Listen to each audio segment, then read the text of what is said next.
பூங்காவில் மின்சாரம் பாய்ந்து 2 சிறுவர்கள் காயமடைந்திருக்கிறார்கள். இது குறித்து கூடுதல் தகவல்களை வழங்க இணைகிறார் செய்தியாளர் சதீஷ்குமார். சதீஷ்குமார், பூந்தமல்லியில் எந்த பூங்காவில் இந்த சம்பவம் அரங்கேறியது? இதற்கு யார் காரணம்?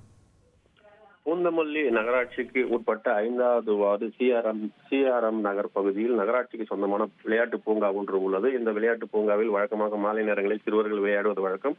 இந்த நிலையில் இன்று மாலை திடீரென பலத்த காற்றுடன் மழை பொழிந்த நிலையில் பூங்கா முழுவதும் ஈரமான நிலையில் மழை விட்டவுடன் அந்த பகுதியைச் சேர்ந்த சிறுவர்கள் பூங்காவில் விளையாடி கொண்டிருந்தனர். அப்பொழுது அங்கு கிரிக்கெட் விளையாடி கொண்டிருந்த போது பந்து ஒன்று அங்கு பூங்காவில் இருந்த மின்கம்பத்தின் அருகே சென்ற போது அதனை எடுக்க முயன்ற போது சிறுவன் ஒருவனுக்கு திடீரென மின்சாரம் பாய்ந்தது. இதனை அடுத்து அவரது நண்பர் அந்த காப்பாற்ற முயன்ற போது அந்த சிறுவனுக்கும் மின்சாரம் பாய்ந்த நிலையில் அங்கிருந்த ஊழியர்கள் மற்றும் பொதுமக்கள் திடீரென மின்சாரத்தை இணைப்பை துண்டித்து விட்டு உடனடியாக சிறுவர்களை மீட்டனர். அதில் ஒரு சிறுவனுக்கு பலத்த காயம் ஏற்பட்ட நிலையில் ஆம்புலன்ஸ் மூலமாக அந்த சிறுவன் அந்த பகுதியில் உள்ள மருத்துவமனைக்கு அழைத்துச் செல்லப்பட்டு அங்கு சிகிச்சைக்காக அனுமதிக்கப்பட்டுள்ளார்.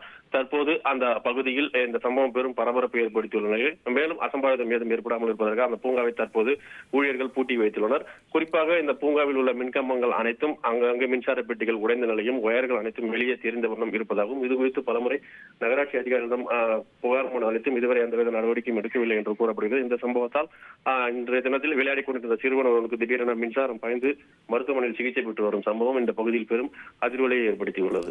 உங்களுடைய தகவல்களுக்கு நன்றி சதீஷ்குமார்.